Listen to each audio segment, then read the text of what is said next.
Did you know that according to modern healthcare, almost 90% of hospitals in the U.S. offer or at least allow pet therapy programs within their facilities? During the spring 2017 semester, I interned at a respite care center for children with special needs. During this time, I witnessed the many benefits of pet therapy on people that are diagnosed. Because of this experience, I began to research the term pet therapy and how it can support people who are admitted into hospitals and due to an illness or diagnosis. Pet therapy not only benefits people with health concerns, but it can help college students as well. Pet therapy is the use of dogs or other animals to help people recover from or better cope with health problems such as heart disease, cancer, and mental health diseases. A huge concern for college students is their mental health due to stress.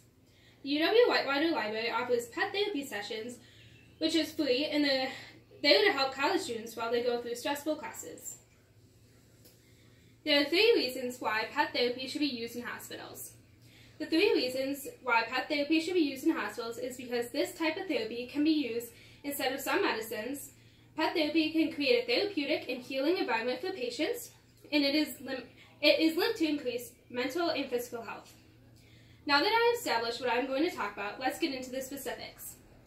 My first point focuses on how pet therapy can be an alternative for some medicines.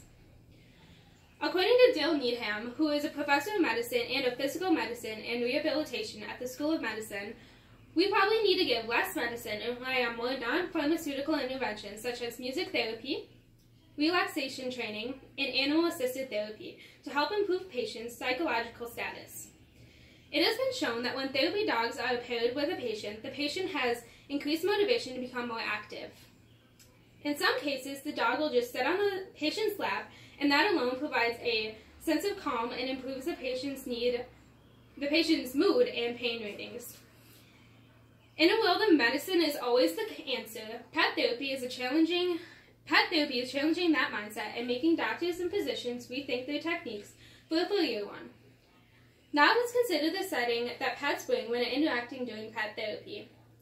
My second point highlights how pet therapy creates a therapeutic and healing environment for patients. Pet therapy is known to raise endorphin and dopamine levels in patients, and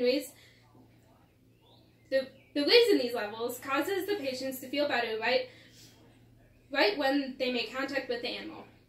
When the patient feels better, it encourages healing and positive environment. During therapy sessions, the therapy dog and its healer work together to support the patient to reach a specific goal. The therapy dogs help the patients heal and help the patients deal with anxiety and stress during these times. Because the setting is in hospitals, pet therapy does come with some risks. A main risk being allergies. People who are allergic to that animal may have a reaction during pet therapy.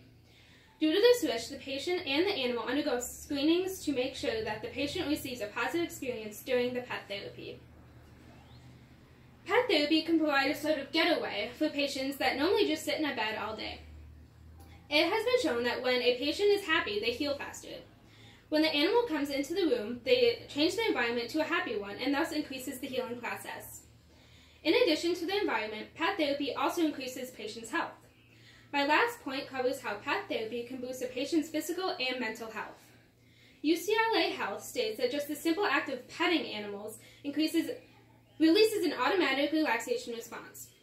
Pet therapy is also known to reduce loneliness, provide comfort to those in need, and reduce anxiety. For someone who has autism, for example, therapy animals encourage and facilitate social interactions, whereas that is a development area that they typically lack in. Pet therapy is known to lower blood pressure, reduce pain, and improve moods.